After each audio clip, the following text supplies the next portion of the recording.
Hello students, I am Bimla. Again today I am with Animal Kingdom from the Diversity in the Living Organism. This is part 3. So far we have discussed Podifera, then Coelenterata and Platyhelminths. Today we will start with Nematoda. So dear children, Nematoda are also known as aschelminths. Okay, these are also known as aschelminths. So if you see the body of the nematodes, their body is circular. Okay, hence they are also known as roundworms. Okay, they are also known as roundworm because their body is circular in nature.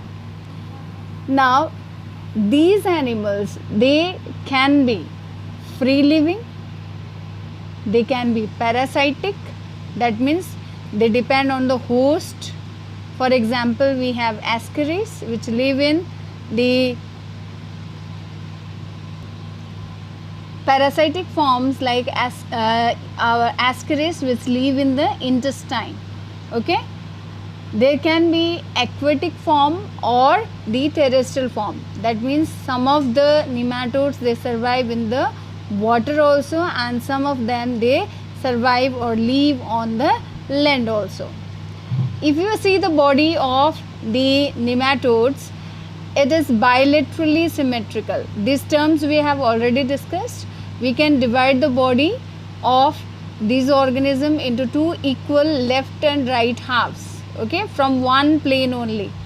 Then they are triploblastic, that means they show three germ layers: ectoderm, mesoderm and endoderm. They are pseudocoelomate, that means the coelom is false coelom is present.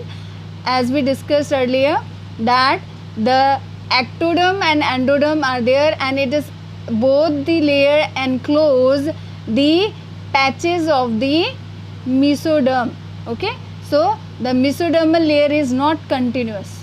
Okay, so that is called the pseudocoelom, and the organisms are called pseudocoelomate. Now some of the example of this phylum are ascaris, filarial worm which cause filariasis. The another name is the Wucheria bancrofti. Okay, that is the scientific name. Then we have pinworm which infect the small babies, okay, etc. Okay, there can be hookworm also. These are all the examples of the nematodes. You can see ascaris which cause ascariasis.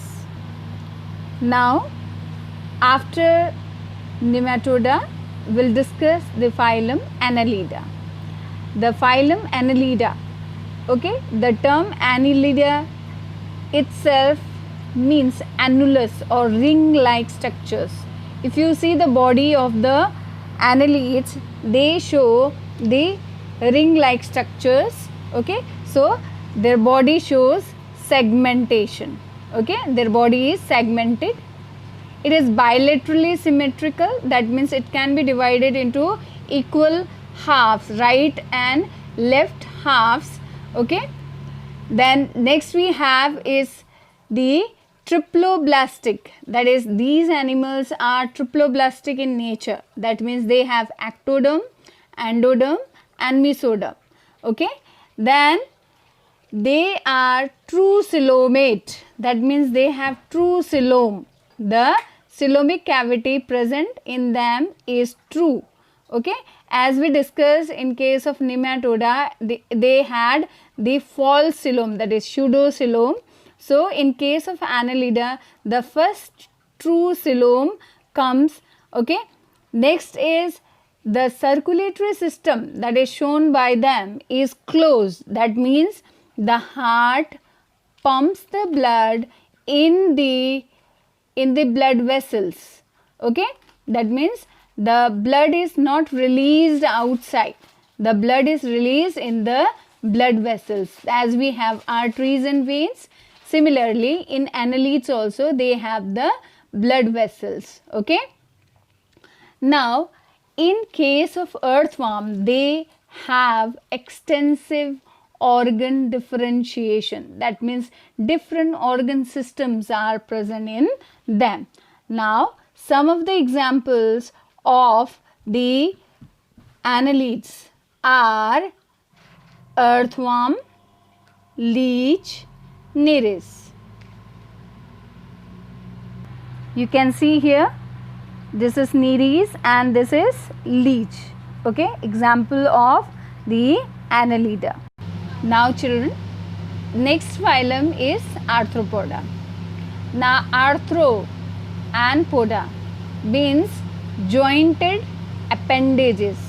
Okay, jointed. Okay, and poda is appendages or legs.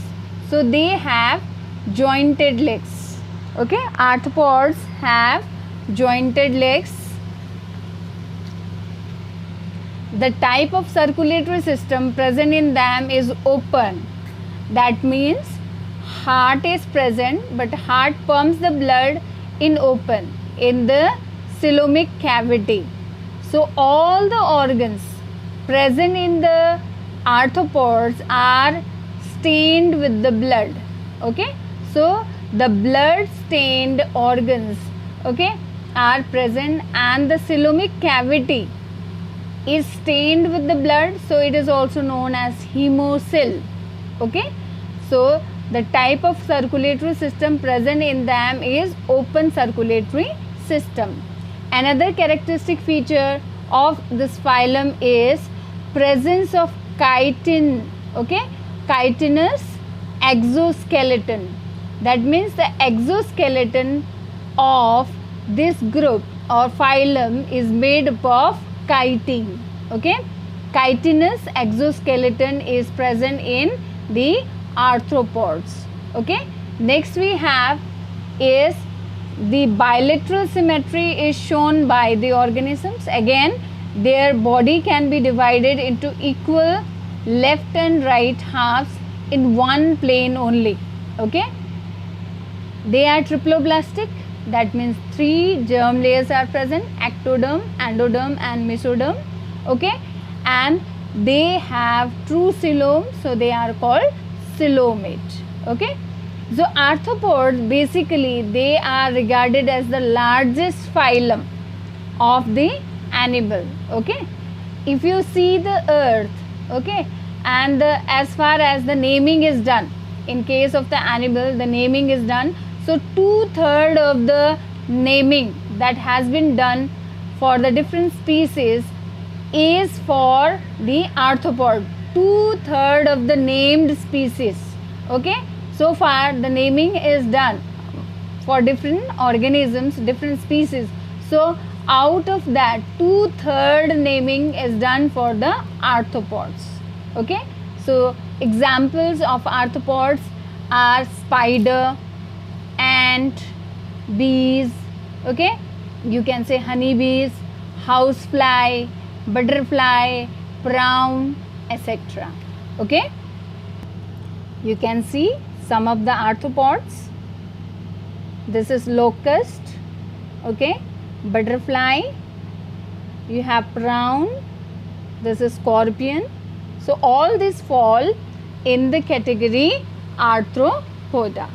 So in this video we will discuss only about 3 phylum. In next video we'll discuss about the remaining phylums.